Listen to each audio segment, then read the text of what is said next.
El señor Sosimo Romero Quilca y esposa, que en paz descanse, Juana Edelisa Graviel Castro, y los señores Máximo Bernardo Cañaví y esposa Lidia Niviesa Alarcón Zulca tienen el grato honor de invitar al matrimonio civil y religioso de sus hijos Dani y Janet a realizarse este 7 de mayo a las 10 de la mañana en la iglesia matriz de Zapayanga.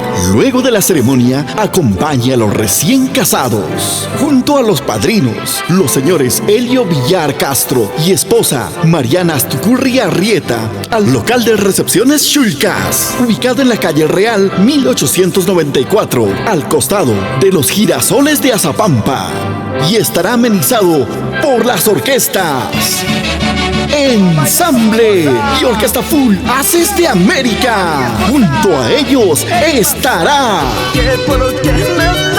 Eder Limaya, Sun Jusua, Diana Ávila, Joana Mendoza. Desde Cochabamba, Bolivia, la agrupación Enlace. Y como si todo esto fuera poco, y al día siguiente, 8 de mayo, continúa la fiesta con Conteo de Palpa y la orquesta Full Haces de América. Lucy del Perú, Cuchillo navaja, a mí no me mata. Flor Carampinita, Elmercito Chávez,